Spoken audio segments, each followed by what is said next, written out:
Chers amis, chers membres de notre association et chers vous tous qui êtes intéressés à que la paix continue en Europe, soyez les bienvenus à cette conférence. Les guerres qui ont commencé ces 2 dernières années, avec les plus meurtrières en Ukraine, au Soudan et à Gaza, nous ont fait comprendre à nous les Européens que la paix et la guerre sont devenus des thèmes importants pour nous. En tant que petite association pour la paix contre la guerre, nous sommes toujours prioritairement intéressés à ce qui se passe en Europe, sur le continent européen. Les 2 années passées, nos intervenants ici au Salon du Livre étaient centrés sur la thématique de l'agression russe en Ukraine et toutes ses conséquences. Cette année, nous avons décidé de porter notre regard sur les Balkans, où la paix n'est pas partout sûre et garantie. Le pourquoi et le comment, c'est notre invité qui va nous le faire comprendre les prochains 80 minutes. Je remercie M. Jean-Arnaud Deerens d'avoir accepté notre invitation. Il est historien et journaliste, et ce qui est important pour nous, il connaît très bien les Balkans parce qu'il a fondé avec des copains à lui, des amis journalistes, en 1998, le Courrier des Balkans. C'est un journal en ligne qui porte chaque jour des informations sur la grande diversité des peuples qui vivent sur cette partie de l'Europe. Surtout, dans ce Courrier des Balkans, il parle aussi des grands problèmes qu'ils ont, ces ethnies et ces peuples sur les Balkans, de vivre ensemble en paix. M. Deerens est aussi auteur de plusieurs livres de cette région mal connue de nous, les Européens de l'Ouest. À la fin de la conférence, je parlerai brièvement des 3-4 livres qui sont ici exposés et vous aurez aussi la possibilité de poser des questions. M. Deerens, je vous donne la parole pour ce sujet vaste et complexe. Merci beaucoup aux amis de l'association Ad Pacem Servandam de m'avoir invité à venir aujourd'hui au Luxembourg à ce beau salon des cultures pour parler un petit peu effectivement des Balkans. Alors, c'est en partie les hasards du calendrier puisque nous sommes précisément aujourd'hui au 2e anniversaire non pas du début de la guerre en Ukraine, mais du début de la nouvelle phase, je dirais, de l'invasion russe. La guerre, elle avait commencé il y a plutôt 10 ans, en 2014, mais c'est en tout cas une date anniversaire importante. Alors, une date anniversaire importante qui, si l'on revient au contexte d'il y a 2 ans, avait un petit peu surpris notamment les Balkaniques, quand un petit peu tous les médias d'Europe disaient « Oh mon Dieu, le retour de la guerre en Europe depuis la Seconde Guerre mondiale ». Et en Bosnie-Herzégovine, au Kosovo ou ailleurs dans les Balkans, pas mal de gens disaient « Mais attention, chez nous la guerre elle était là il y a 30 ans, 25 ans. » Et on l'a un petit peu trop vite oublié. Ce que j'aime beaucoup dans le nom de votre association, Ad Pacem Servandam, c'est de mettre au premier plan ce qui est en réalité le point essentiel, je dirais même la seule chose sérieuse, qui est la paix. La guerre est une activité frivole, criminelle et stupide, mais ce que je trouve très étonnant aujourd'hui, c'est qu'on parle très peu de paix. On parle toujours de la guerre, mais en oubliant finalement que le vrai sujet, le seul sujet qui compte, c'est celui de la paix, même si ce n'est pas quelque chose de simple. Derrière ce mot, il y a beaucoup de référents, beaucoup de contenus, beaucoup d'enjeux. La paix n'est pas seulement, pour le dire très vite, l'absence de guerre, c'est quelque chose de beaucoup plus complexe que cela, comme l'expérience des Balkans peut aider à le comprendre. Alors, avant de rentrer dans le vif du sujet, encore un mot, c'est vrai que l'on associe pour le coup, malgré cet oubli étonnant de la fin du mois de février 2022 où on parlait du retour de la guerre en Europe en oubliant totalement l'existence des Balkans, quand on rappelle ce mot de Balkan, notamment aux responsables politiques, à pas mal de collègues journalistes même, et puis je dirais de manière générale à beaucoup de citoyens d'Europe de l'Ouest, donc une fois qu'on a gratté un petit peu leur mémoire, fait ressurgir ce mot Balkan, là l'association est quasi immédiate, presque pavlovienne, avec la guerre, comme si les Balkans étaient voués par essence, par nature, par vocation, à être une zone de guerre, une zone de forte conflictualité, comme s'il y avait dans ces Balkans quelque chose qui relierait la région à la guerre, ce qui est une idée particulièrement contestable. Il faut toujours rappeler, ça c'est un point essentiel, que durant des siècles, les Balkans et tous les peuples des Balkans, avec leur diversité de langues, de confessions, d'histoire, de conscience de soi, des identités nationales qui se sont développées, qui ont progressivement émergé, comme partout en Europe. De ce point de vue-là, l'histoire des Balkans n'a rien d'exceptionnel, elle est tout à fait comparable à celle d'autres régions de l'Europe. Ces peuples des Balkans ont vécu durant des siècles en paix. Ils ont vécu en paix, alors effectivement dans le cadre de l'Empire ottoman pour beaucoup d'entre eux, où il y avait d'autres formes de conflictualité possibles, notamment sociales, mais malgré tout c'était une période de paix, comparons à ce qui se passait, regardons ce qui se passait à la même époque, je ne sais pas, au XVIIe siècle en Europe occidentale, ravagée par les guerres de religion, la guerre de 30 ans, qui est assurément la plus longue des guerres civiles européennes, qui a totalement ravagé tous les pays germaniques durant 3 décennies. À l'époque, les Balkans étaient en paix. Donc associer les Balkans à la guerre, c'est très largement un stéréotype, une idée reçue.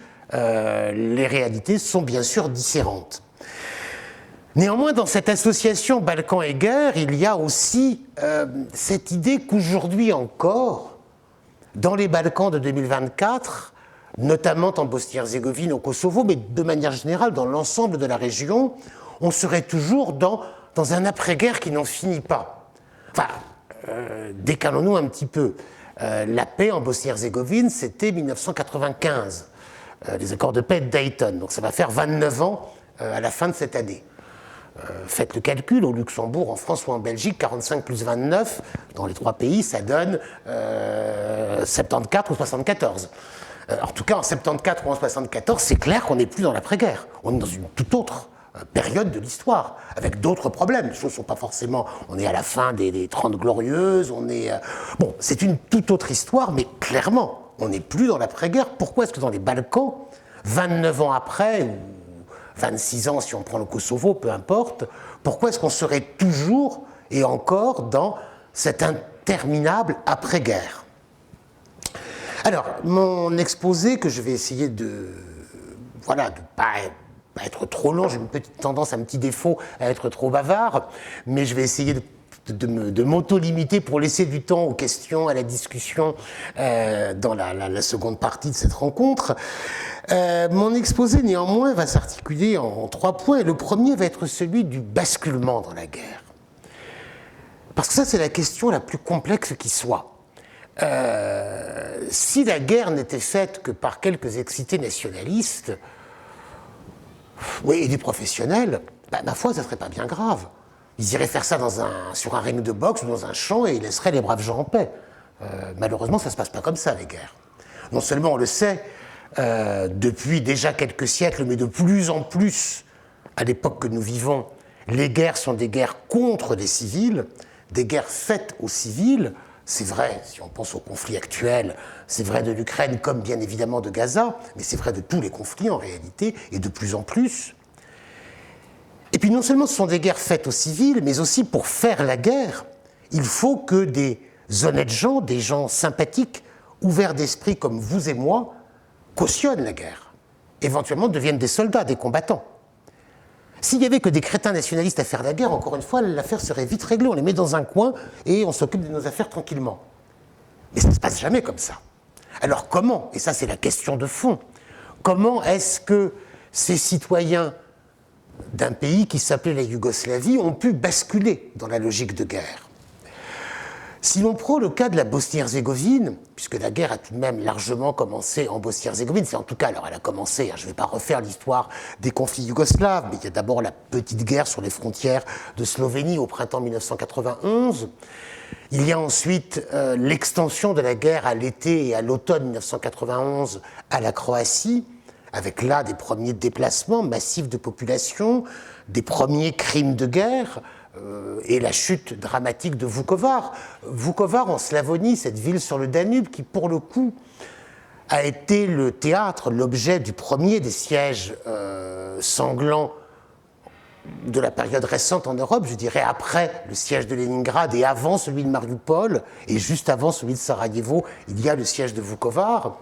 Ce qui est intéressant de noter, c'est que Vukovar était une ville particulièrement plurielle. À Vukovar, vous aviez schématiquement un tiers d'habitants serbes, un tiers d'habitants croates et un tiers d'habitants issus d'autres communautés, des Slovaques, des Ukrainiens un petit peu, des Hongrois, quelques Allemands encore qui étaient là, des gens aussi venus d'autres républiques de l'ancienne Yougoslavie. Et c'est cette ville particulièrement multiculturelle qui a été le théâtre, l'objet du premier siège, de la première destruction massive.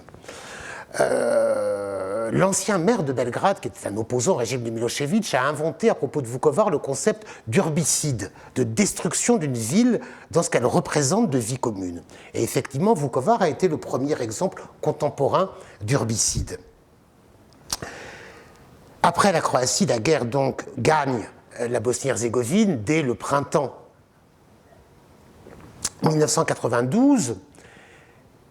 Alors là, comment est-ce que les citoyens de cette république fédérée ont pu basculer dans la guerre? La Bosnie-Herzégovine, c'était avant-guerre 4,1 millions d'habitants. C'était, d'après le recensement de 1991, 43% de Bosniaques musulmans, 33% de Serbes, 17% de Croates. Si vous additionnez, vous ne tombez pas sur 100%, il en manque. La différence étant constituée par des gens soit de minorités tels que les Roms, les Juifs, les Ukrainiens également, dans certaines régions du nord de la Bosnie-Herzégovine un petit peu, mais surtout des gens qui refusaient de se considérer comme appartenant à une communauté ou l'autre. Alors pourquoi ? Certains, par conviction idéologique, par choix de dire non, on s'en fiche d'être serbe ou croate ou bosniaque musulman, on est citoyen de la Bosnie-Herzégovine ou citoyen yougoslave. Dans d'autres cas, ce n'était pas forcément un choix revendiqué, c'était plutôt un constat d'impossibilité. Par exemple, si papa est croate et maman est serbe, qu'est-ce que je suis ? Pas évident de répondre. Et dans pas mal de familles, la question se posait, et quitte à ce que plusieurs enfants fassent des réponses différentes. Que l'aîné, mettons, dise moi je suis croate comme papa, et le cadet, je suis serbe comme maman. Du coup, l'expression de guerre fratricide n'est pas une figure de style. Prend une dimension extrêmement concrète. Donc voilà, beaucoup de gens qui en Bosnie-Herzégovine ne voulaient ou ne pouvaient pas s'identifier à ces trois communautés. Et puis une république un petit peu particulière, parce que la Bosnie c'est une république de montagne, tout simplement, il n'y a quasiment pas de plaine, sauf dans le nord un petit peu. Une république qui est au cœur de la Yougoslavie géographiquement, qui depuis le début, c'est là où a été fondée en 1943 la République socialiste fédérative de Yougoslavie, dans le maquis, dans les territoires libérés par les partisans, le 29 novembre 1943 à Jajce, c'est en Bosnie centrale, et dans cette Yougoslavie non alignée, dans cette Yougoslavie autogestionnaire de Tito, qui a craint durant 40 ans une invasion des forces du pacte de Varsovie. La Yougoslavie était un pays socialiste, mais d'un socialisme différent. Et dans les plans qui étaient faits, si le pacte de Varsovie envahit la Yougoslavie, on abandonnera Belgrade et le gouvernement, l'État central, se repliera à Sarajevo. Ce qui montre bien, à la fois pour des raisons pratiques, Belgrade s'est exposé sur la plaine de Pannonie, Sarajevo c'est au milieu des montagnes, mais il n'y a pas que la dimension géographico-pratique, il y a aussi bien évidemment une dimension symbolique. La Bosnie-Herzégovine était vraiment le cœur de la Yougoslavie. C'est d'ailleurs la Bosnie-Herzégovine qui avait accueilli, il y a exactement 40 ans, en février 1984, les Jeux Olympiques d'hiver, qui sont un petit peu, je dirais, l'apogée ou le chant du cygne. En tout cas, c'est des Jeux Olympiques, pratiquement les derniers Jeux Olympiques d'hiver qui se soient passés sans aucune tension géopolitique. Tout le monde était là. Après, avant, il y avait les Jeux de Moscou qui étaient boycottés par certains. Ensuite, les Jeux aux États-Unis qui ont également été boycottés. Tout le monde était à Sarajevo. L'esprit olympique brillait de toute sa splendeur. Et la Yougoslavie, bien évidemment, était extrêmement fière d'être l'hôte de cette manifestation. Et quelques années plus tard, c'est à Sarajevo même que la guerre allait révéler son visage le plus terrible. Alors, ces gens qui vivaient en Bosnie-Herzégovine, qui travaillaient ensemble, dans les mêmes entreprises, qui soutenaient les mêmes clubs de foot, qui avaient fait pour les hommes leur service militaire ensemble, comment est-ce qu'ils ont pu basculer dans la logique de guerre? En Bosnie-Herzégovine, comme dans tous les Balkans, il y a un concept très important qui est celui, le mot est d'origine turque, c'est la notion de komşiluk. Komşiluk, ça veut dire le voisinage. C'est très important d'être un bon voisin. Un bon voisin, c'est-à-dire de connaître ses voisins, de les connaître, de les reconnaître aussi dans leurs différences. Le bon komşiluk, c'est par exemple, si moi je suis catholique, je vais fêter un bon bayram à mon voisin qui est musulman. Et j'attends qu'il fasse la même chose pour moi le jour de Noël et le jour de Pâques. Puis j'irai aussi souhaiter le jour de Noël aux voisins orthodoxes qui ne célèbrent pas le même jour. En même temps, ce komşiluk est aussi un mécanisme social où chacun sait qui est qui. C'est aussi un mécanisme d'autocontrôle social, bien évidemment. Mais alors, comment est-ce qu'on peut, j'ai toujours pas répondu à la question, comment est-ce que l'on peut basculer de cette vie commune à la guerre intime? Je crois que le grand mécanisme, c'est la peur. C'est pas l'enthousiasme, c'est pas de dire nous, les Serbes, nous, les Croates, nous, les Bosniaques, on est les meilleurs, les plus forts. Non, ça n'a jamais été ça. Peut-être certains l'ont dit, mais personne n'y a cru. D'autant qu'en Bosnie-Herzégovine, tout le monde pratique le même humour et un sens assez prononcé de l'autodérision, ce qui est très important, ce qui est une grande qualité. Donc personne n'a jamais cru être le meilleur, personne. Mais ce qui a marché, c'est l'argument ressassé par les politiciens, par les entrepreneurs de nationalisme, consistant à dire « Oh, attention, nous, notre peuple, est le plus pacifique du monde. Mais regardez ce que font les autres. Ils sont en train de stocker des armes, de préparer des milices. Il faut donc que nous aussi, nous nous défendions. » Et l'argument a été avancé par les entrepreneurs de nationalisme des trois communautés. Durant très longtemps, bien évidemment, il y avait un seul parti, la Ligue des communistes de Bosnie-Herzégovine. Et puis, il y a eu les premières élections pluripartites qui ont été gagnées par le Parti démocratique serbe, la communauté démocratique croate et le Parti de l'action démocratique qui entendait représenter les musulmans bosniaques. C'est extraordinaire, que des démocrates. Que des démocrates qui avaient le même programme, la démocratie. La démocratie, sous-entendu le pluripartisme et l'économie de marché.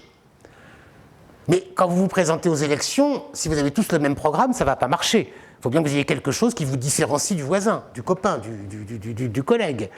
Et c'était de dire, ah oui, on est démocrate, mais nous représentons les Serbes. On est démocrate, mais nous représentons les Croates. On est démocrate, mais nous représentons les musulmans bosniaques. Et attention, regardez ce que font les autres. Alors, ces entrepreneurs de nationalisme, pour la plupart d'entre eux, étaient des cadres issus de l'ancien appareil communiste, parce qu'il n'y avait pas d'autre école politique possible, et qui, pour des logiques de pouvoir, ont choisi de jouer cette carte-là. Ce qui est le plus important à bien comprendre, c'est à l'inverse totalement des théories qui sont fausses sur les haines ancestrales, les haines ataviques ou ce genre de choses, parce que ça n'a jamais existé dans les Balkans. À l'inverse de cela, c'est sur un temps extrêmement court, sur quelques années, voire quelques mois, que ces discours de peur font basculer des gens aussi sympas que vous et moi de la vie commune à la guerre intime. Pas que tout le monde va prendre le fusil. Mais même si on ne prend pas soi-même le fusil, on va penser, oui, c'est regrettable, c'est bien dommage, mais il n'y a pas d'autre solution. Il faut que nos gars prennent le fusil. À partir de là, bien évidemment, la logique de guerre est installée. De ce point de vue-là,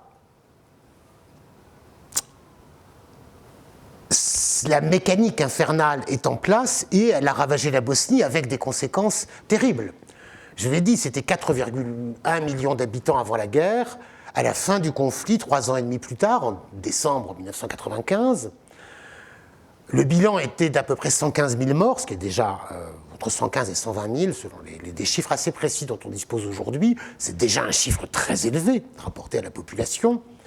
Et puis, sur ces 4 millions d'habitants, 2 millions n'habitaient plus dans leur foyer d'avant-guerre. Soit qu'ils étaient déplacés à l'intérieur du pays, soit qu'ils étaient réfugiés à l'étranger, dans un pays voisin, la Croatie, la Serbie, le Monténégro, ou bien un pays plus lointain. Beaucoup de Bosniaques se sont retrouvés au Luxembourg, en France, en Allemagne, enfin un petit peu partout en Europe. Cela veut dire aussi que le pays où les gens vivaient ensemble n'offrait plus du tout le même visage, parce que même les gens qui étaient déplacés à l'intérieur du pays ont été obligés de se regrouper là où leur communauté était majoritaire, était dominante. Après la guerre, il y a eu des retours de réfugiés avec des grands programmes, notamment des Nations Unies, mais aussi de l'Union européenne, et beaucoup d'argent. Mais on sait très bien que même quand les gens, par exemple, retrouvaient leur maison ou leur appartement dans une ville ou un village où leur communauté n'était plus majoritaire, ce qu'ils faisaient, ils le revendaient. Alors c'est mieux de récupérer son appartement, de le vendre, que d'en être privé, bien sûr. Mais ils le revendaient parce que c'était plus possible de vivre en étant minoritaire, en étant, peu importe, en étant bošnjak dans beaucoup de la quasi-totalité des régions de Republika Srpska, ou en étant serbe dans beaucoup de cantons de fédération, ou serbe dans les zones croates d'Herzégovine occidentale.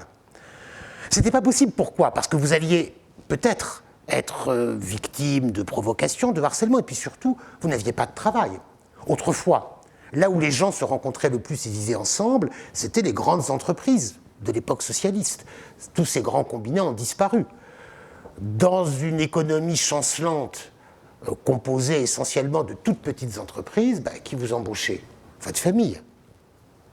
Donc bien évidemment, vous n'avez tout simplement pas pensé à embaucher des gens d'une autre communauté, parce qu'ils ne font pas partie de vos proches. C'est presque normal, c'est presque logique. Ce qui a aussi une conséquence un petit peu complexe. On a souvent, spontanément, parce qu'on reste tous d'indécrottables optimistes, envie de dire « oui, mais les jeunes générations seront moins connes que les anciennes ». C'est moi l'expression. Je ne suis pas tout à fait convaincu. Parce que dans le cas de la Bosnie-Herzégovine, mais c'est vrai aussi des autres républiques post-yougoslaves, je pense à la Macédoine du Nord par exemple, c'était des gens aujourd'hui qui ont, je dirais, 50 ans ou plus, qui ont l'expérience concrète de la vie commune. Tandis qu'un jeune de 20 ans ou 30 ans même, qui est né ou qui a grandi dans l'après-guerre, c'est pas forcément qu'il déteste les autres communautés, c'est qu'il n'a jamais eu l'occasion de les rencontrer, de les connaître. Si vous vivez dans une zone qui est devenue monoethnique, il serait assez extraordinaire que vous tombiez amoureux de quelqu'un d'une autre communauté. Parce que vous n'aurez juste pas l'occasion de rencontrer une personne de l'autre communauté. C'est aussi bête que cela. Donc de ce point de vue-là, les essais de long terme de ce que l'on appelle le nettoyage ethnique sont des essais toujours très forts. En même temps, nous sommes aujourd'hui en février 2024 sur un autre anniversaire. Il y a 40 ans, c'était les JO de Sarajevo, mais il y a 10 ans, c'était un mouvement un petit peu oublié qui est celui des plénums. Ça a commencé le 8 février 2014 dans la ville ouvrière industrielle de Tuzla, en Bosnie centrale, une ville qui est, alors dans la fédération croato-bosniaque, et une des villes qui a conservé jusqu'à aujourd'hui le plus fort caractère multinational. Elle est majoritairement musulmane, mais il y a aussi toujours des Serbes, toujours des Croates et beaucoup de gens qui se disent yougoslaves ou bosniaques, ou en tout cas qui refusent de bosniens, qui refusent de rentrer dans ces catégories nationales. C'est un bastion de la gauche antinationaliste, disons tout cela. Mais là, il y avait toute une série d'entreprises privatisées dont les employés n'étaient pas payés depuis des années, voire des mois. Et ces employés se sont révoltés. Et ont pris d'assaut le siège du canton de Tuzla, en disant deux choses. En disant on ne supporte plus cette classe politique corrompue qui n'a pas d'autre argument que de jouer sur les divisions ethno-nationales. Et donc on n'en veut plus de ces gens-là, qui prétendent nous représenter. On dit non, ça c'est fini. Et d'ailleurs, la corruption, la faim, ça se dit pareil en serbe, en croate et en bosnien. De fait, c'est la même langue et ce sont les mêmes mots. Et là, il s'est passé quelque chose d'extraordinaire, c'est que les gens ont manifesté ensemble, toutes communautés confondues. Alors très vite, du côté de la Republika Srpska, ça a été la panique à bord et on a pris des mesures répressives très fortes pour essayer de limiter au maximum la contagion dans ce qui est l'entité serbe de Bosnie-Herzégovine. Il y a aussi eu très forte répression, d'abord à Mostar, qui est une région contrôlée par les nationalistes croates, mais également ensuite à Sarajevo aussi. Et c'est surtout ce qui a été le plus, désespérant, a été la réaction de la communauté internationale, notamment du haut représentant international en Bosnie-Herzégovine, désigné et nommé par l'Union européenne. À l'époque, c'était un Autrichien, M. Valentin Inzko. Parce que quand même, depuis, en 2014, ça faisait donc 19 ans que la guerre s'était arrêtée, et durant ces 19 années, l'Union européenne avait déversé des milliards et des milliards d'euros pour favoriser la restauration de la coexistence intercommunautaire, en finançant tout un tas de programmes, dans certains cas sérieux, dans d'autres, bon, peut-être plus douteux, mais en tout cas, il y a eu des palanquets d'argent considérables.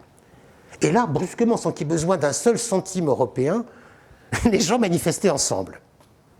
Et quelle était la réaction de l'OHR, du haut représentant, d'appeler des renforts militaires, de refuser de voir les manifestants en disant c'est un risque pour la stabilité.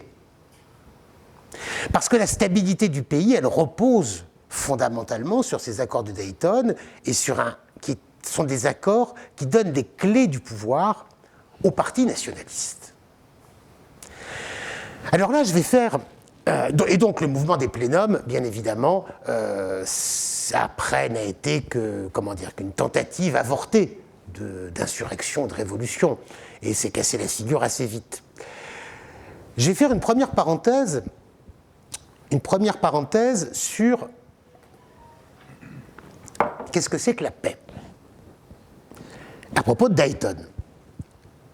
Les accords de Dayton, ils interviennent donc à l'été, les négociations ont lieu en novembre 1995, ils sont signés le 14 décembre 1995, mais ils font suite aux événements de l'été, le massacre génocidaire de Srebrenica en juillet, et la contre-offensive croato-bosniaque qui libère une grande partie du territoire de la Bosnie et qui menace les positions serbes.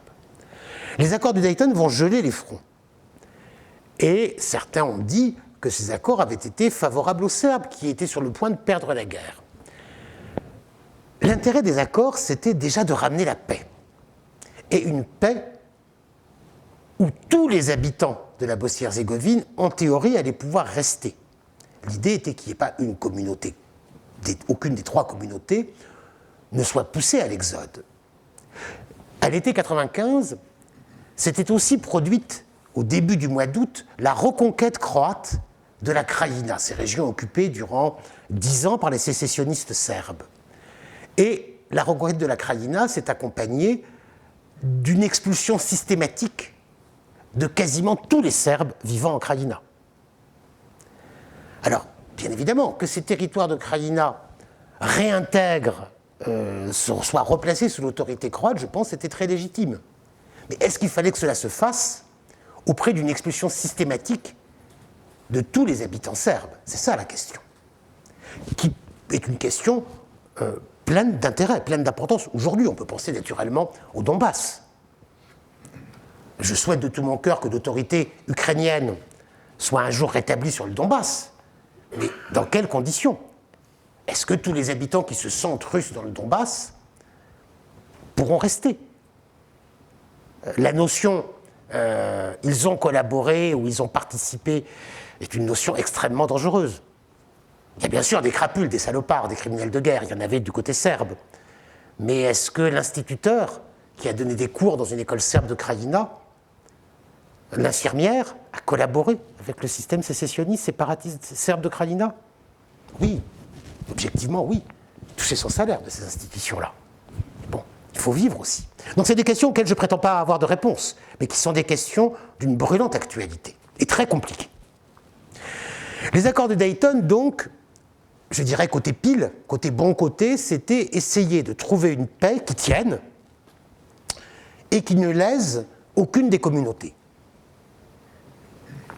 Côté face, ou côté sombre, côté vert à demi vide, le mécanisme de Dayton reposait sur un deal entre les partis nationalistes.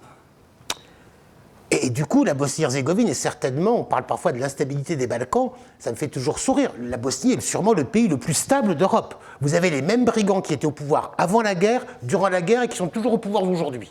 Parfois même les mêmes familles. On peut penser du côté bosniaque à la famille Izetbegovic. Mais du côté croate ou du côté serbe, il y a aussi de belles dynasties de gens au pouvoir. Et ces élites nationalistes qui ont fait basculer leur pays dans la logique de guerre n'ont aucun intérêt à ce que le système change. Les accords de Dayton ont doté la Bosnie d'institutions les plus compliquées du monde. C'est ce qu'on dit, je ne sais pas si c'est tout à fait exact, je n'ai pas étudié toutes les constitutions du monde, mais enfin quand même. Vous avez un État central, deux entités, la Republika Srpska, la Fédération croato-bosniaque de Bosnie-Herzégovine. Cette fédération est elle-même subdivisée en 10 cantons. Vous rajoutez à cela le district de Brčko. Ça fait une quinzaine, 14 gouvernements, 14 parlements. Donc autant de députés, de ministres, de chauffeurs de ministres, de députés, de gens qui vivent de la politique et qui, bien évidemment, sont des clients de ces partis politiques nationalistes. Des clients au sens, ils touchent leur salaire grâce à ces partis-là. Ils font vivre des gens autour d'eux. Et ils vont embaucher, parce qu'ils sont chauffeurs de députés, ils vont pouvoir trouver un boulot à leurs cousins dans la police ou bien où vous voulez. Alors, le système de Dayton, c'est effectivement ce cadre, comment dire, la contradiction, c'est l'annexe constitutionnelle de Dayton. Et il était dit que cette annexe était une constitution provisoire. Et ce provisoire dure toujours 30 ans après. Et il est à peu près impossible de le changer, parce que ceux qui pourraient le changer, à savoir les partis politiques, n'ont aucun intérêt à le faire. Ils ne vont pas casser le système clientéliste qui assure le maintien de leur propre pouvoir. Donc là, est-ce que Dayton était une bonne ou une mauvaise paix ? Je laisse la question ouverte, je ne prétends pas avoir... c'est en tout cas un sacré sujet de discussion. Mais il y a un très très célèbre, et c'est très... réflexion de Martin Luther King qui distingue la paix positive et la paix négative. La paix négative, c'est l'absence de conflit. Mais ça ne suffit pas à dire ce qu'est la paix. La paix, ce n'est pas seulement l'absence de conflit, c'est bien d'autres choses. Et effectivement, il n'y a pas de paix sans justice, mais sans système social fonctionnel. C'est une évidence. Seconde parenthèse, je reviens à l'histoire des plénums. Qu'est-ce qui s'est passé en Bosnie-Herzégovine ensuite ? Donc on est en février, l'expérience des plénums avorte assez vite, et au mois de mai se produisent les plus terribles, les plus catastrophiques inondations de l'histoire récente du pays. L'inondation, c'est une catastrophe naturelle, comme on dit, enfin, sauf que vous savez, la nature a bon dos. Les hommes ont quand même toujours leur part de responsabilité. Sans parler du dérèglement climatique, les inondations deviennent catastrophiques quand les digues autour des rivières ne sont pas entretenues, quand on construit là où il ne faudrait pas construire, et quand en plus de ça, on est tellement corrompu qu'on n'a plus un système d'assistance ou de pompiers qui marche. Ça, c'est pas la nature, c'est les hommes qui sont en cause. Et donc, s'il a beaucoup plu au mois de mai 2014, qui est incontestable, les inondations ont été meurtrières avec des dizaines de morts et des villes entières ravagées, des images. Moi, je me suis baladé en Bosnie à cette époque-là, j'avais aussi connu la Bosnie durant la guerre et j'avais l'impression de revoir des images de guerre. C'est en bonne part à cause de l'incurie des cadres politiques. Et qu'est-ce qui s'est passé ? Beaucoup de gens en Bosnie-Herzégovine se sont dit, ben voilà, les inondations de mai 2014 ont confirmé ce qu'on savait déjà, mais c'était vraiment la confirmation qu'on est gouverné par des bandits ineptes, corrompus et inefficaces. Mais malheureusement, 2 mois avant, l'échec des plénums nous avait aussi confirmé que ce n'était pas possible de changer le système. Conclusion ? Ben on se barre. Il n'y a pas de statistique de l'exode, parce qu'aucun pays ne tient le compte des gens qui s'en vont. Mais moi, j'avais travaillé sur l'exode, notamment aux archives, au bureau pour l'emploi du canton de Tuzla, où on voit vraiment très très clairement, brusquement, le nombre de demandeurs d'emploi chute à l'automne 2014. Il n'y a pas eu de boom économique. Le nombre de demandeurs d'emploi diminue parce que les gens sont partis. Et on le voit, mais avec une évidence flagrante sur les chiffres. Et depuis 2014, le mouvement d'exode n'a fait que se poursuivre en Bosnie-Herzégovine comme dans tous les pays de la région. La question des recensements est toujours une question surpolitisée parce que dans les recensements, il y a la question de l'appartenance nationale, de l'appartenance confessionnelle, de la langue que l'on parle. Donc c'est toujours un gros enjeu politique, c'est la mère des batailles politiques, le recensement de population. Ça va être une simple opération statistique, c'est jamais ça dans les Balkans.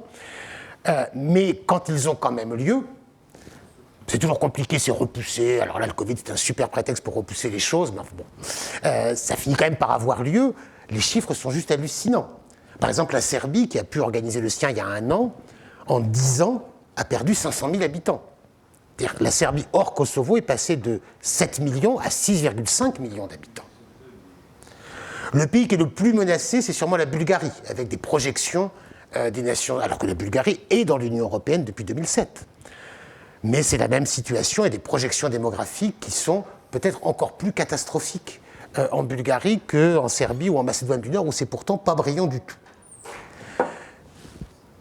Est-ce qu'on peut prendre quand même quelques minutes, parce qu'il y a des termes très importants que vous avez dit, pour faire réagir les gens. Moi, j'ai aussi une ou deux questions, ou bien parce que ça devient beaucoup, énormément d'informations que vous donnez. Moi, j'aurais une question ou deux questions, si on peut la prendre tout de suite. Est-ce que c'est pas mieux de mettre les questions à la fin? Oui, bon. Est-ce qu'il y a des gens qui aimeraient avoir... Ils ont une question en ce moment ici, qui aimeraient poser une question? Non.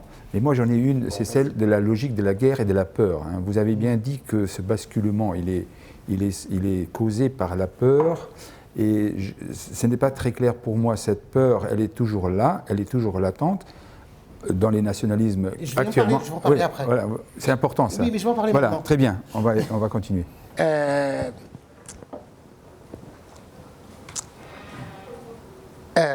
Où est-ce que j'en étais? Oui. Donc la catastrophe démographique qui frappe toute la région est là. Et là, je voudrais en arriver à mon second point, qui est cette interminable après-guerre qui caractérise toute la région.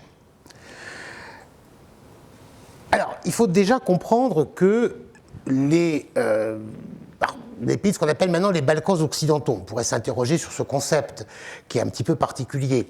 Ça a été forgé au début des années 2000 pour désigner les pays des Balkans avant qu'ils ne rentrent dans l'Union européenne. Donc c'est un concept en peau de chagrin qui est supposé se réduire progressivement.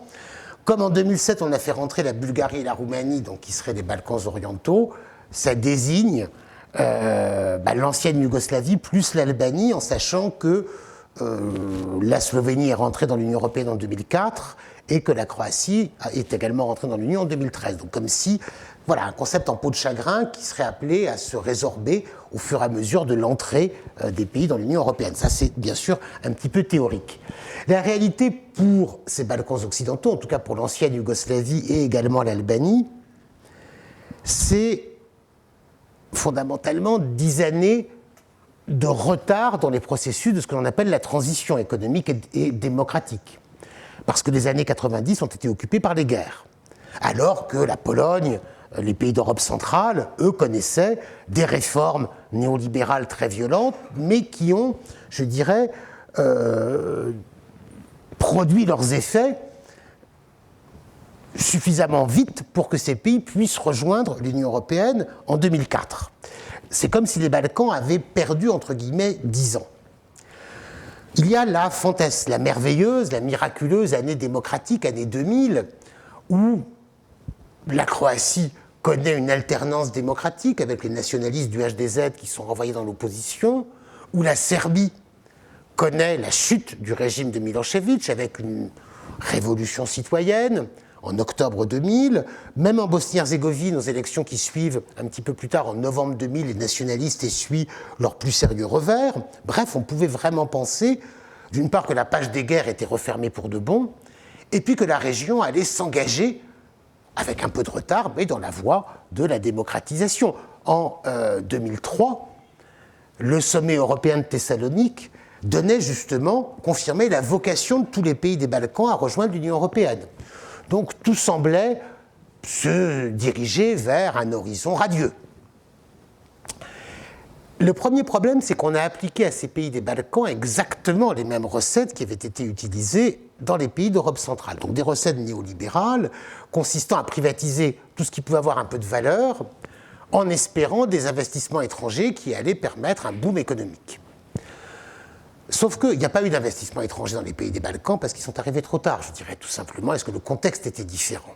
Donc on a privatisé tout ce qui bougeait, mais qui a racheté ces actifs, ces entreprises ?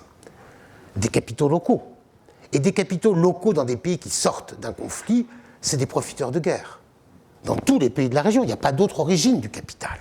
Alors vous allez me dire, bien sûr, le capital a peut-être toujours une origine criminelle. Bon, enfin, il y a quelques générations qui passent, qui polissent un petit peu les choses. Là, les capitalistes qui pouvaient racheter les entreprises publiques, c'est des gens qui avaient vendu en contrebande des cigarettes, du café ou des arbres 3 ans plus tôt, ou 5 ans plus tôt. Il n'y avait pas d'autre origine possible au capital. Donc cette transition néolibérale était une transition, bien évidemment, très contestable, d'autant que ces capitalistes des Balkans savaient très bien que leur position dans les rapports de force économiques supposait un lien très fort avec les milieux politiques. Donc cette symbiose économico-politique structurellement mafieuse est devenue la règle de la transition économique, avec toutes les conséquences politiques que cela peut avoir. Et puis, en plus de cela, la voie glorieuse qui était théoriquement ouverte, celle de l'intégration européenne, s'est refermée. C'est refermé pas à cause des Balkans, mais à cause des problèmes que connaissait l'Union elle-même.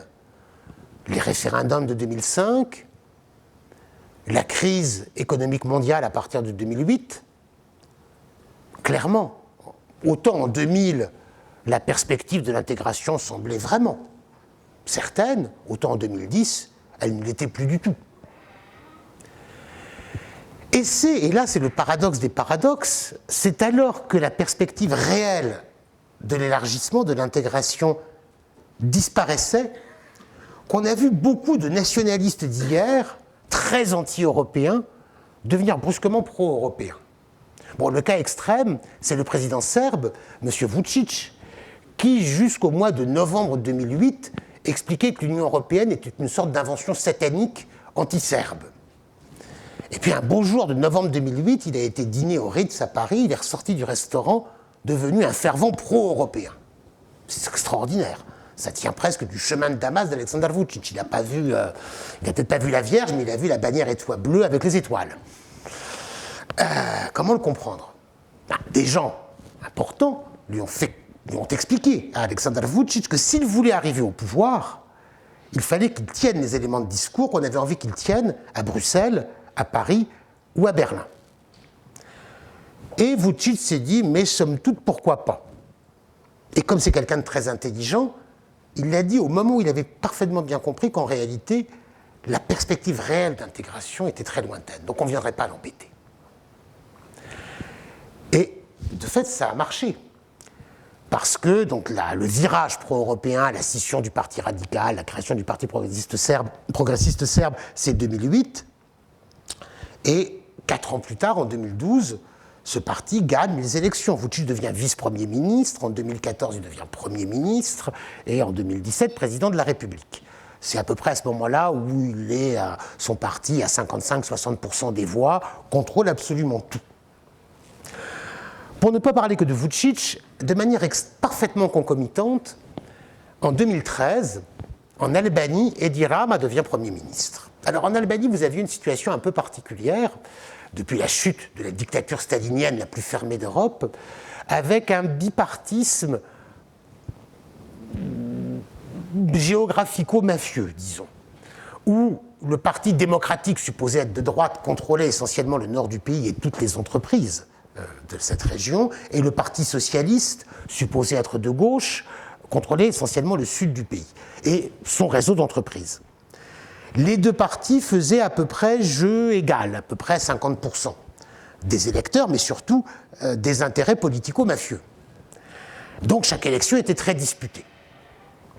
En 1997, le pays avait failli sombrer dans la guerre civile, ça en est fallu d'un cheveu, mais les élections suivantes ont toujours été très tendues. Et en 2013, Edi Rama, le chef du Parti socialiste, a renversé la table en disant, y compris au réseau économico-mafieux plutôt lié au Parti démocrate, écoutez, avec moi vous aurez tout. Donc venez à moi. Et ça a marché. Et depuis, il contrôle tous les réseaux économico-mafieux. Le Parti démocratique aujourd'hui est vraiment réduit à une situation très compliquée. Cet Edi Rama, lui, vient alors. Alexander Vučić vient de l'extrême droite nationaliste, Edi Rama, en théorie, vient à des références de gauche. Les deux gouvernent de la même manière, une manière clientélistes, corrompus, autoritaires, contrôlant les médias, la justice, contrôlant les privatisations. Si vous voulez, c'est une situation où vous ne pouvez pas, si vous avez une entreprise, et si vous n'avez pas la carte du parti, vous allez immanquablement bénéficier très vite d'un contrôle fiscal. Si vous n'avez pas la carte du parti, votre fils ou votre fille ne pourra pas tout à fait s'inscrire dans l'université de son choix, etc., etc. Ce type de contrôle-là qui pèse sur les sociétés de la région. Les deux, Edi Rama et Aleksandar Vučić, arrivent au pouvoir vraiment en même temps et consolident leur pouvoir de manière parfaitement parallèle. Et avec la bénédiction des Européens. Alors pourquoi ? Personne n'est dupe. Tout le monde sait très bien, au Parlement européen, à la Commission, tout le monde sait très bien quelle est la nature du régime à Belgrade.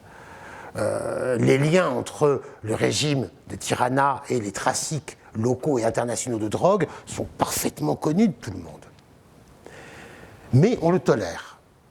Alors pourquoi est-ce qu'on le tolère ? Fondamentalement pour deux raisons. Les dirigeants, Edi Rama et Aleksandar Vučić, sont des experts dans l'art de dire nous le chaos, ok, je suis un brigand, mais les autres, mon opposition, c'est encore pire que moi. Et bizarrement, ça paraît ridicule comme argument, mais ça marche toujours. L'autre est un peu plus fondamental, c'est dans ce contexte où la perspective réelle de l'intégration est en panne, où les Européens n'ont pas grand-chose à proposer aux Balkans, qu'est-ce qu'il faut ? Il faut la stabilité, mais la stabilité à minima, définie comme l'absence de conflit. Et là, c'est le principe de base, vous avez une classe turbulente. À quoi ça sert de faire des cadeaux aux premiers de la classe ? Si vous voulez que la classe reste sage, il faut vous entendre avec les petits emmerdeurs du fond de la salle. C'est normal. Donc vous savez très bien que ce sont des gens qui sont des prédateurs de la liberté de la presse, des prédateurs de l'indépendance de la justice, mais c'est des hommes à poigne, c'est des hommes forts. C'est eux qui vont vous garantir la stabilité des Balkans. Et donc, Aleksandar Vučić ou Edi Rama sont des piliers de la stabilité régionale. Ça, c'est cette interminable après-guerre, cette transition infinie, a priori, le terme même de transition, c'est passer dans un temps limité d'un état A à un état B. Là, c'est transition vers on ne sait pas quoi et sans terme défini. La transition perpétuelle. Mais qui, en réalité, veut dire que ce sont ces régimes très corrompus, très peu démocratiques, qui restent au pouvoir parce qu'ils garantissent effectivement le fait qu'il n'y ait pas de conflit ouvert dans les Balkans. En même temps, et là je reviens à la question de Claude Pantaleoni, qu'en est-il de ces logiques de peur, ces logiques de nationalisme ? Pour rester au pouvoir, il faut faire deux choses.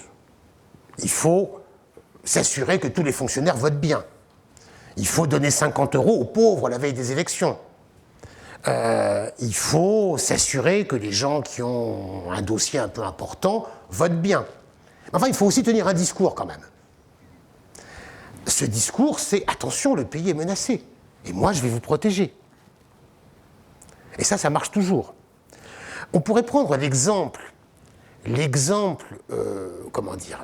celui qui a longtemps été le parrain des parrains, qui est Milo Đukanović, l'ancien président du Monténégro, un type qui a un parcours extraordinaire. Il devient Premier ministre à 29 ans. On l'a poussé vers la retraite il y a un an à 63 ans. Attendez, il est né, oui c'est ça, 63 ans, 62 ans. Mais de 29 ans à 62 ans, il n'a exercé que deux professions. Celle de Premier ministre, celle de président de la République. Finalement, c'est limité au bout du compte sur un CV, ça fait que 2 lignes. Même s'il a souvent alterné une charge et l'autre. Milo Đukanović a d'abord été, durant la guerre de Bosnie, a organisé la déportation des Bosniaques qui étaient au Monténégro. Il allait goûter la soupe des soldats qui bombardaient Dubrovnik durant le siège de Dubrovnik en 91, avant en 97 de devenir brusquement anti-Milošević et pro-occidental. C'est de l'opportunisme, au gré de ses intérêts, pour rester au pouvoir. Mais Milo Đukanović ne contrôlait pas le pays que par des logiques clientélistes, ça serait faux de le penser. Milo Djukanovic disait aussi en permanence, attention, la stabilité du Monténégro peut s'effondrer. Nous avons des pays, notamment la Serbie, qui peuvent nous menacer. Et notamment, Milo Djukanovic a toujours réussi à se poser comme le protecteur, le garant des minorités nationales du Monténégro, qui savaient très bien que le régime était corrompu, mais qui votaient souvent pour Milo Djukanovic en disant on sait bien que c'est un bandit, mais c'est un moindre mal. Avec lui, on sait à peu près à quelle sauce on sera mangé. Si c'est les autres, ça peut être pire. Bon, moi j'ai un lien fort au Monténégro, c'est un pays où j'ai vécu et que je connais bien. Pour moi, l'exemple le plus cynique du régime de Milo Djukanovic, c'est dans la région de Pljevlja. Je ne sais pas si certains d'entre vous connaissent le Monténégro, c'est peut-être bien, sûrement. Pljevlja, vous avez une petite région qui s'appelle la Bukovica, qui est une sorte de saillant monténégrin en territoire de Bosnie-Herzégovine, qui est une région peuplée de bosniaques musulmans avant la guerre, qui ont tous été déportés par la police monténégrine au début de la guerre de Bosnie. Ces gens sont réfugiés en Bosnie-Herzégovine depuis, et ils avaient la possibilité de revenir au pays une fois tous les 2 ans à chaque élection, dans des autobus payés par le DPS, par le parti qui les avait expulsés, à condition qu'ils votent pour lui, bien sûr. Avoir un voyage payé, un retour au pays gratuit, bon, un bulletin de vote, qu'est-ce qu'on s'en fiche? C'est d'un cynisme absolu, mais ça a marché. Alors, encore une fois, qu'en est-il des haines, potentielles ou pas? Je pense que c'est toujours cette logique de peur, cette logique attention. Si on n'est pas là, ça peut être pire. Si mon régime, qui est corrompu, ça tout le monde le sait, peu importe, s'effondre, quelque chose de plus grave peut se produire. Et ça marche malheureusement toujours. J'en viens à mon 3e point, et quand même assez vite à la conclusion.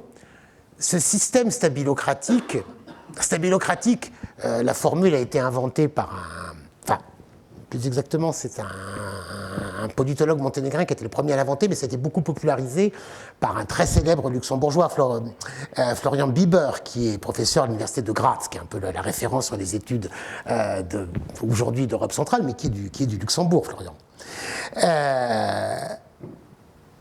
Stabilocratie, c'est-à-dire la stabilité et l'autocratie, ce mélange des deux, avec, c'est le point essentiel, toujours la bénédiction des Européens.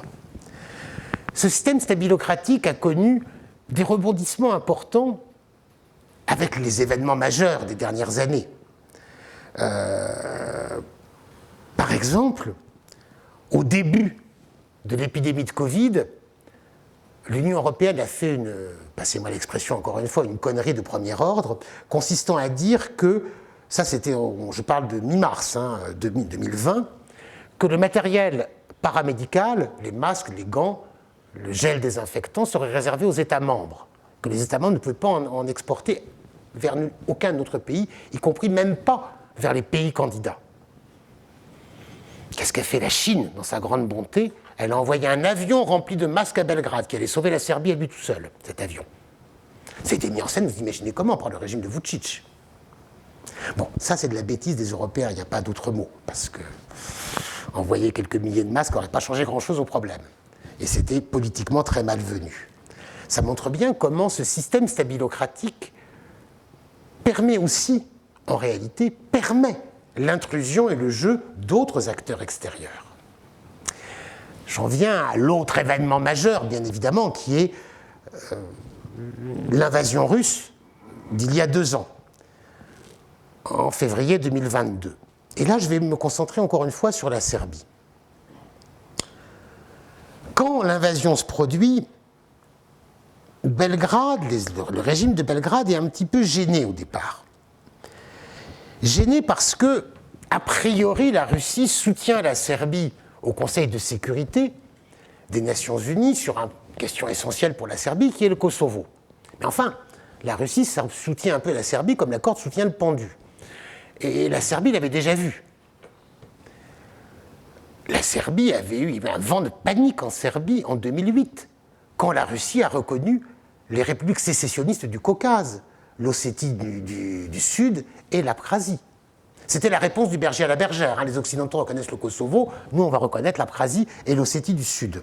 Ah oui, sauf que, du point de vue serbe, tout l'argumentaire de la Serbie étant la défense de la souveraineté et de l'intégrité territoriale des États, comment comprendre que la Russie, de manière opportuniste, la soutienne sur le Kosovo tout en reconnaissant les confettis séparatistes dans le Caucase?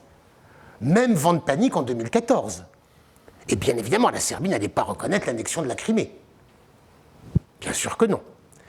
Quand l'invasion commence, en février 2022, la Serbie va voter les résolutions de l'Assemblée générale des Nations unies qui condamnent l'agression russe et qui réaffirment le soutien à l'intégrité territoriale de l'Ukraine, parce qu'elle pense au Kosovo. Et d'ailleurs, parenthèse, ni la Russie ni l'Ukraine n'ont reconnu l'indépendance du Kosovo. L'Ukraine, pas plus que la Russie. Mais en même temps que la Serbie donc, condamne l'agression russe, elle dit jamais la Serbie ne prendra de sanctions contre notre grande sœur, la Russie. Jamais. Moi, franchement, comme tout le monde, je pensais que c'était un barreau d'honneur. Et qu'au bout de quelques semaines, 2 mois ou 3, les pressions occidentales allaient être telles sur M. Vučić qu'il allait prendre son air patelin, dire voilà, à notre grand regret, nous sommes obligés de prendre des sanctions contre la Russie. Il n'en a rien été. Alors, bon, bien sûr, que la Serbie prenne des sanctions ou pas contre la Russie, ça ne va pas changer l'issue de la guerre. On est sur un symbole politique, mais quand même un symbole politique sacrément important. Et Vučić a réussi à renverser les termes de l'équation. Puisqu'aujourd'hui, plus personne ne demande même à la Serbie de prendre des sanctions contre la Russie. Il a renversé les termes de l'équation de la manière suivante. En disant, oui, je suis toujours candidat à l'intégration européenne, mais si jamais on me critique un peu trop, je vais me rapprocher de Poutine. Alors tout le monde est terrifié. Oh là là, monsieur Vučić, surtout pas. De quoi? Liberté de la presse? Oui, bien sûr, c'est important, mais l'essentiel, c'est que vous restiez avec nous. Comment ça, la corruption? Oui, non, c'est très mal, la corruption, mais il y en a partout, dans tous les pays du monde. Vous savez, monsieur Vučić, l'essentiel, c'est que vous restiez avec nous, pas avec monsieur Poutine. Et avec ça, Vučić se retrouve dans une situation royale.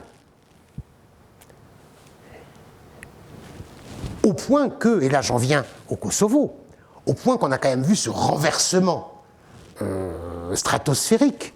Depuis 2023, le Kosovo est frappé par des sanctions américaines et européennes et pas la Serbie. Alors c'est les événements du nord du Kosovo, on pourrait en parler, bon on ne va pas parler de tout, mais pour aller très vite, le nord du Kosovo, c'est une région qui sert, je dirais, de ring de boxe ou de théâtre où Belgrade et Pristina montrent leurs muscles au plus grand dépens des habitants qui ont le malheur de vivre là. Et un jeune qui est né, personne n'est responsable de son lieu de naissance, mais un jeune qui est né à Mitrovica-Nord il y a 20 ans n'a connu que ça. Des manifestations récurrentes, des barricades tous les 6 mois, et voilà ce que... Bon, mais voilà, Mitrovica et le nord du Kosovo sont utilisés par Belgrade et Pristina, voilà, comme ring de boxe, pour jouer un affrontement symbolique.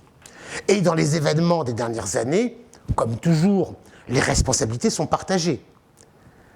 Ce qui est nouveau, c'est que les Occidentaux ont renvoyé toutes les responsabilités au Kosovo en disant non, Belgrade, aucun problème, uniquement par crainte de voir la Russie soutenir la cause de Belgrade. Il s'agissait de dire à Belgrade, mais ne comptez pas sur Poutine, nous sommes vos meilleurs amis, nous sommes vos meilleurs alliés. Ce qui donne un blanc-seing incroyable à Vučić pour jouer sur ces contradictions. Alors, il est temps de conclure parce que le temps passe. Je crois qu'il faut vraiment rompre avec, d'une part, avec toute idée de fatalité de la guerre, non, absolument pas, mais qu'il faut comprendre comment les Balkans sont une région qui est bloquée, qui est une périphérie marginalisée, une périphérie bloquée dans un processus de transition vers aujourd'hui rien du tout. Personne ne peut dire vers quoi se dirige la région. Alors est-ce que, on peut être optimiste un tout petit peu, est-ce que la nouvelle donne géopolitique, je pense notamment à la relance objective du processus d'élargissement européen en réaction à la guerre d'Ukraine, va rouvrir le jeu pour les Balkans? C'est certain qu'on ne peut pas parler d'intégration de la Moldavie et de l'Ukraine en laissant de côté les Balkans. C'est juste pas possible, tout le monde le sait très bien. Et ça ne se produira pas comme ça. Mais enfin, est-ce que quiconque rentrera dans l'Union européenne, les Balkans, la Moldavie ou l'Ukraine, je me permets de rester un tout petit peu sceptique. Il y a des choses qui changent. Cette semaine, il y a un sommet très important, Balkans, pays candidats, qui aura lieu à Tirana le jeudi, c'est le 29 février, ce qui va être une étape importante en tout cas. Parmi les choses qui changent, je dirais que du côté européen, on a un petit peu rompu avec ce qui était une bonne idée, pleine de bonnes intentions, mais assez hypocrite, et en réalité totalement irréelle, qui était l'idée chaque pays doit faire son propre chemin et être jugé sur ses mérites et ses qualités propres. Déjà, on voit bien combien c'est créateur de tensions. Parce qu'ensuite, ça permet, dès qu'un pays est intégré, à ce qu'il mette des vétos contre les voisins. Le dernier exemple le plus connu étant l'attitude de la Bulgarie par rapport à la Macédoine du Nord. Mais imaginez le jour où, si on ne change pas les règles du jeu, le jour où l'entrée de la Serbie sera vraiment à l'ordre du jour, le nombre de différents frontaliers et territoriaux que la Croatie pourra sortir. Ce que la Slovénie a sorti contre la Croatie en 2013, c'était déjà pas mal. Imaginez ce que la Croatie a dans ses tiroirs pour bloquer la Serbie. Là, déjà les fonctionnaires européens s'arrachent les cheveux. Donc il y a cette idée, il faudrait peut-être arrêter avec ce logiciel-là, passer à un autre et assumer le fait que l'intégration européenne, c'est une décision politique. Que ce n'est pas le fait de savoir si l'économie de la Macédoine du Nord est ou pas fonctionnelle. C'est un choix politique. Et après, il faudra faire en sorte, dans le cadre de l'Union, que ça marche mieux. Je dirais que de ce point de vue-là, il y a des choses qui sont en train de changer. En même temps, mon optimisme reste très mesuré. Et le principal facteur, c'est deux choses. C'est que les Balkans sont plus que jamais un terrain de jeu pour ces puissances extérieures. Alors, bien sûr, quand on dit ça, on pense d'abord à la Russie, mais je pense qu'aujourd'hui, la Chine est un acteur beaucoup plus présent et peut-être plus dangereux même que la Russie dans la région. C'est en tout cas aujourd'hui le premier investisseur, depuis l'an dernier, c'est le premier investisseur étranger en Serbie devant l'Union européenne. Ça, c'est tout à fait nouveau. Durant très longtemps, on a dit que la Chine faisait de l'économie et pas de politique. Oui, mais enfin, la Chine contrôle plus de 50% de la dette extérieure de la Serbie et du Monténégro. Quand vous contrôlez plus de 50% de la dette extérieure d'un pays, je pense que vous avez une certaine influence politique. La Chine teste à Belgrade des systèmes tout à fait pilotes de reconnaissance faciale. On est au-delà du simple enjeu économique. Alors pourquoi est-ce que la Chine s'intéresse aux Balkans ? Ça s'inscrit dans la stratégie des routes de la soie comme voie de pénétration vers le cœur de l'Europe. La Chine a commencé par racheter les ports chinois à la faveur de la crise. Le port de Thessalonique et le port du Pirée appartiennent à la Chine. Et puis ensuite, elle construit sa route qui, via les Balkans, va jusqu'ici, jusque vers le cœur de l'Europe. Il y a d'autres acteurs, on ne va pas tous les évoquer, mais la Turquie joue aussi sa propre stratégie.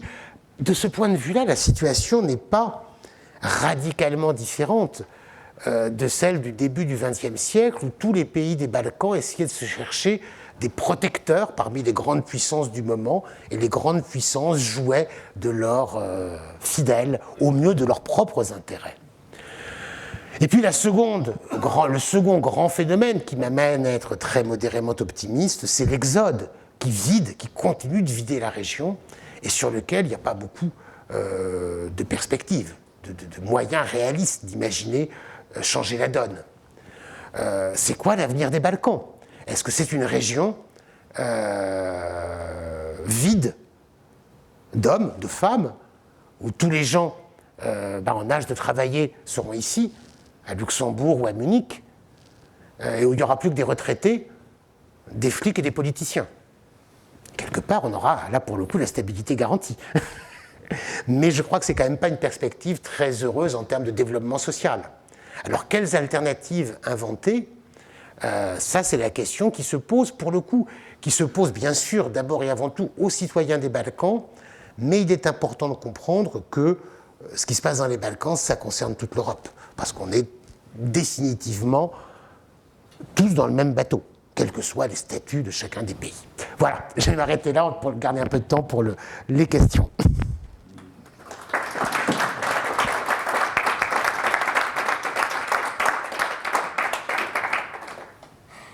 M. Derens, c'était très... Il y avait beaucoup d'informations, ce que vous avez dit, mais moi j'aimerais revenir sur Vukovar, hein, le début de la guerre, où vous dites que c'est une ville multiculturelle. Vous avez bien expliqué cette multiculturalité, et pourtant c'est justement dans cette ville-là que la guerre va commencer. Ça bascule, comme vous dites. Comment est-ce que cette multiculturalité, que souvent on présente ici dans l'Europe de l'Ouest comme, disons, une arme contre le nationalisme pour la paix, c'est-à-dire c'est dans la multiculturalité justement que les hommes vivent en paix et apprennent à vivre en paix, pourquoi est-ce que justement cette ville si multiculturelle va basculer? Ce n'était pas très clair pour moi. Est-ce que vous pouvez encore une fois préciser pourquoi justement là, et est-ce que cette multiculturalité est aussi une cause du commencement de la guerre? Il s'agissait pour les nationalistes, je dirais croates et serbes, de détruire le symbole que représentait Vukovar pour dire la vie commune est désormais impossible. C'était ça l'enjeu de la guerre. Je vais vous raconter une histoire. Durant l'été 91, le printemps 91, le chef de la police régionale de Slavonie orientale, donc dépendant de Zagreb, reconnaissant les autorités croates, était issu de la minorité allemande. Il y avait très très peu d'Allemands qui étaient restés dans la région, mais un tout petit peu. Et ce chef de la police croate, mais issu de la minorité allemande, mais politiquement fidèle au gouvernement croate, a passé tout son printemps à négocier le démantèlement des checkpoints les uns après les autres.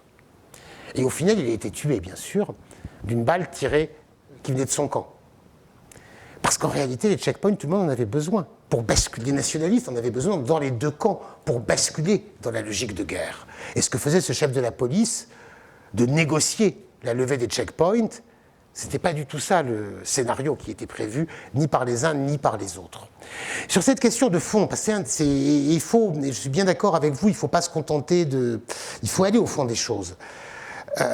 Bien évidemment, dans les Balkans, il y a un serpent de mer qui revient toujours, qui est celui, mais si c'est compliqué, s'il y a des problèmes pas résolus, notamment en Bosnie-Herzégovine ou bien au Kosovo, la bonne solution, ça serait de changer les frontières pour faire des frontières et des nouveaux États mono-ethniques. Ça, c'est un serpent de mer qui revient à peu près tous les 5 ans, 5-6 ans. La dernière fois où on en a beaucoup parlé, c'était de la séquence 2017-2018, donc je suis presque prêt à parier que ça sera à nouveau, je dirais, à la mode printemps-été 2024. Cette mode des arguments géopolitiques qui reviennent de manière récurrente. Peut-être un peu plus tard, si le contexte international... on verra bien. Mais en tout cas, ça va revenir rapidement. C'est le prototype même de la fausse bonne idée. D'une part parce que ce qui a été dit au sujet du Kosovo, par exemple, c'est, alors voilà, on va donner le nord du Kosovo qui est majoritairement serbe à la Serbie, et puis alors peut-être, mais c'est pas sûr, on donnera un bout de la vallée de Preševo qui est majoritairement peuplée d'Albanais dans le sud de la Serbie au Kosovo, mais peut-être pas quand même. De toute façon, attention, tout le monde s'engagera à ce que ce ne soit pas considéré comme un précédent pour quiconque d'autre. Enfin ça, vous pouvez le signer. Bien évidemment, les gens en Macédoine, notamment les Albanais en Macédoine du Nord, vont dire « et nous, et nous ». Et bien évidemment, M. Dodik, en Bosnie-Herzégovine, dira « et nous, on peut changer les frontières, regardez, la preuve est faite ». Donc on ouvre immanquablement une boîte de Pandore. Et puis il n'y a pas que cela. Moi, ce que je dis souvent, c'est jusqu'à preuve du contraire, il n'y a aucun exemple au monde, on peut penser à l'Afrique, mais à d'autres situations, qui prouverait qu'un État mono-ethnique soit plus démocratique, plus prospère et plus fonctionnel qu'un autre. Par contre, la Suisse, qui est par essence un pays multiethnique, multilinguistique, n'est pas encore le pays le moins démocratique et le plus pauvre de la planète. Très bien. Alors, des questions encore. Jean-Paul. Je voudrais bien que vous analysiez pour nous ce que vous pensez de l'attitude de Poutine par rapport à tout ça. Oui. Alors, Jean-Paul demande l'attitude de Poutine par rapport à ce que vous avez dit. Alors, cette attitude de Poutine, c'est assez subtil. il faut d'abord rappeler que la Russie n'a pas beaucoup d'intérêt économique, n'a jamais eu beaucoup d'intérêt économique dans la région. C'était uniquement les énergies, le gaz, le pétrole, rien d'autre. Même en Serbie, les échanges économiques étaient beaucoup plus importants avec l'Union européenne qu'avec la Russie, et maintenant, ils sont beaucoup plus importants. C'est d'abord la Chine, ensuite l'Union européenne, et puis la Russie. Ça a toujours été beaucoup moins de choses, à la seule exception près du secteur énergétique. Ce qui s'est passé, c'est... et je voudrais aussi rappeler une chose sur le long terme qui est important. Dans les Balkans, le pays fidèle allié de la Russie depuis le XIXe siècle, c'est la Bulgarie. Le modèle de la Serbie et de la Yougoslavie, c'était beaucoup plus la France que la Russie. Après, il y a eu l'expérience de la Yougoslavie de Tito, où l'URSS était plutôt l'ennemi. Donc, il ne faut pas du tout imaginer un long terme des relations serbo-russes. Il y a bien sûr des vecteurs de communication, notamment au niveau de l'Église orthodoxe, mais ça reste malgré tout limité dans la société. Il y a plutôt un choix opportuniste, une convergence opportuniste d'intérêts. Je pense que tout part du nœud de la guerre du Kosovo. D'ailleurs, dans la rhétorique du Kremlin, le Kosovo a toujours été omniprésent. Et c'est sur le mode, les Occidentaux ont rompu le cadre du droit international en déclenchant des bombardements sans avoir l'aval du Conseil de sécurité. Donc finalement, au nom de prétextes humanitaires, donc nous on va faire pareil. Et toujours, notamment en 2014, mais déjà en 2008 durant la guerre de Géorgie, à nouveau en 2014 au début de la guerre en Ukraine, dans la rhétorique russe, la référence au Kosovo était omniprésente. Et si elle est à ce point omniprésente, c'est qu'effectivement, pour pas mal de cercles politiques en Russie, ces bombardements de 1999 représentent une humiliation.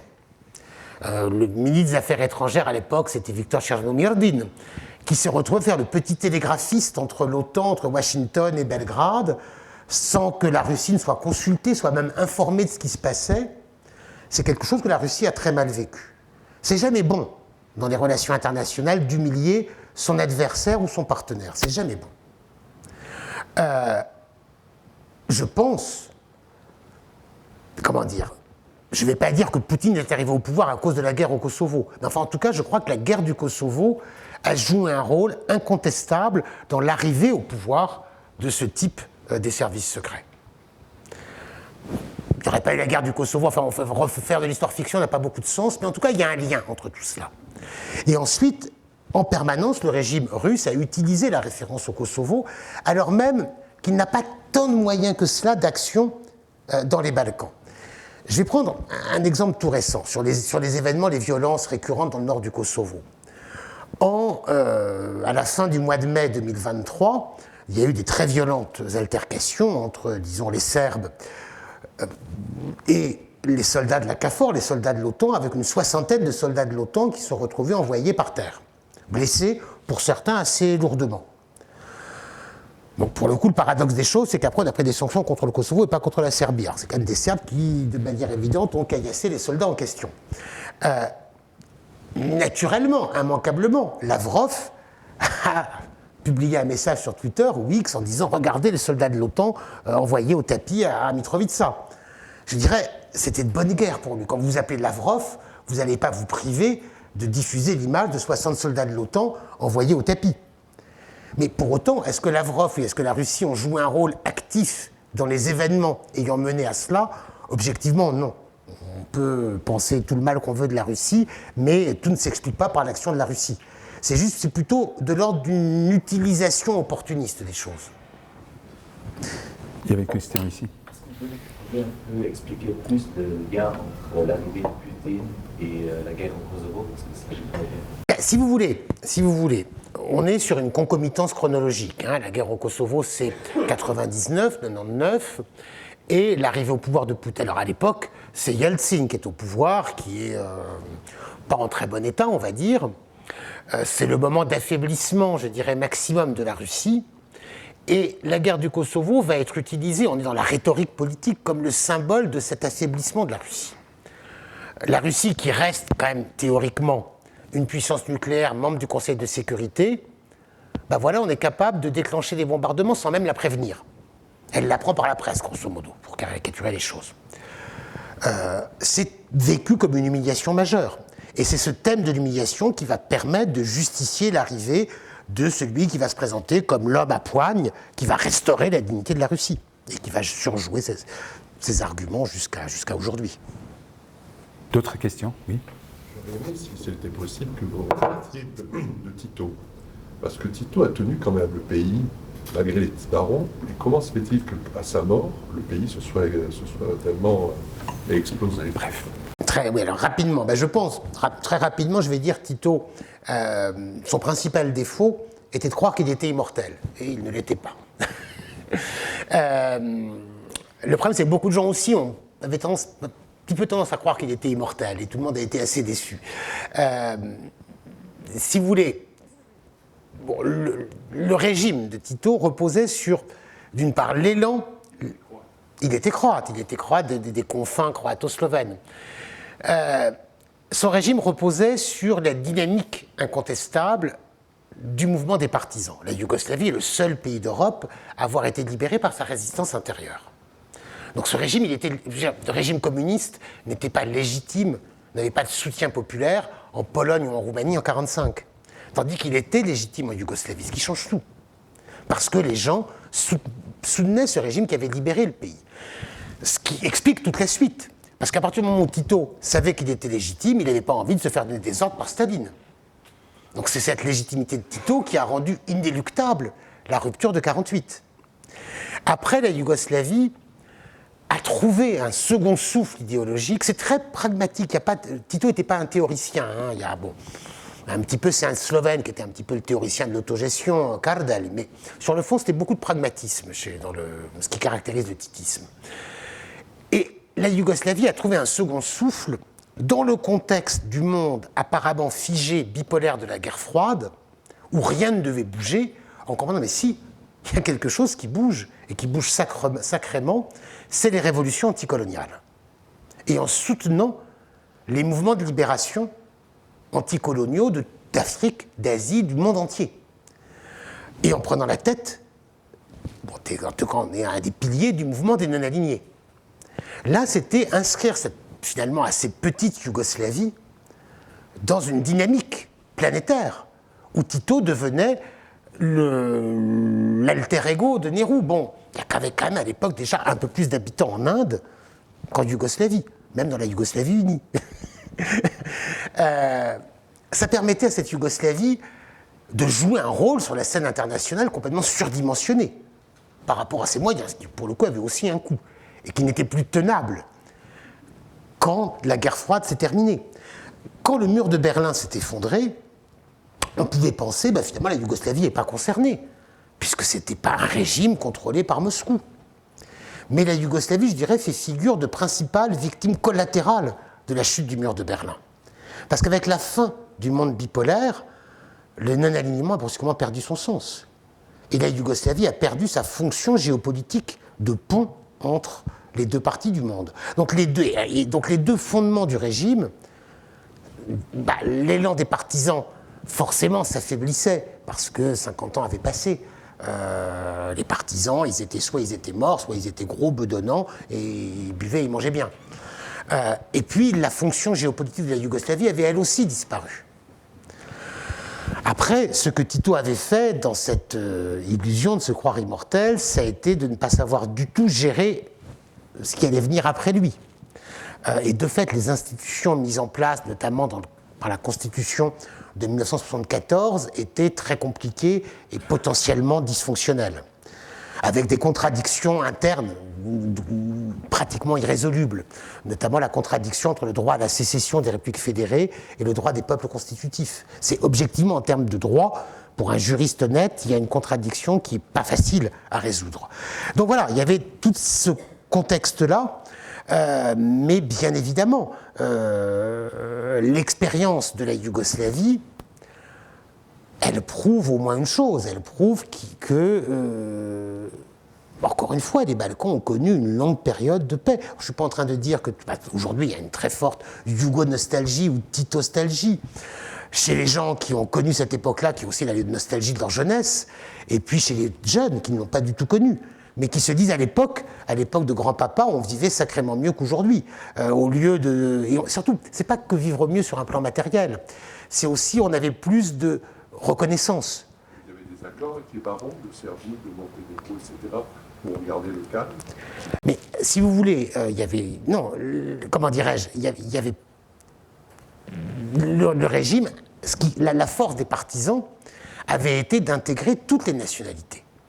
Et ce régime de Tito, le mouvement des partisans incluait des représentants de toutes les nationalités. Autour de Tito, vous aviez, bon, j'ai cité Kardelj, le Slovène, qui est un peu le théoricien de l'autogestion, mais vous aviez celui qui a joué un rôle important, au moins jusqu'en 1965, était un Serbe, Aleksandar Ranković, qui a été mis sur la touche parce qu'il était quand même un petit peu autoritaire, bon.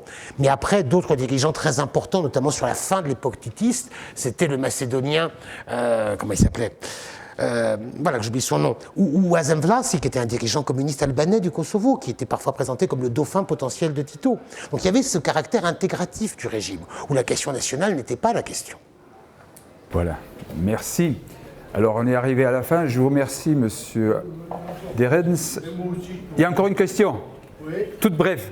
Alors, est-ce qu'on a un risque de nucléarisation de la guerre? Oui, un risque de phrases. Bah ça, j'en sais rien, j'espère que non, mais je n'en sais rien. Est-ce que la différence du taux de natalité a une influence sur la paix ou la guerre entre ces différents pays? Non, non. Aujourd'hui, de toute façon, la natalité est dramatiquement faible partout. Alors, elle était plus importante durant longtemps au Kosovo, toute communauté confondue, serbes ou albanais du Kosovo, mais ça, c'est aussi en train de chuter très rapidement au Kosovo. Donc, je dirais non, c'est pas un facteur significatif aujourd'hui. Voilà, on arrive à la fin. Je vous remercie, M. Derens. On a compris que les nationalismes ont été très impliqués dans la guerre sur les Balkans et qu'il faut regarder et ne pas les oublier, hein, parce que la logique de guerre, elle vient des nationalismes aussi. Merci beaucoup d'avoir été avec nous.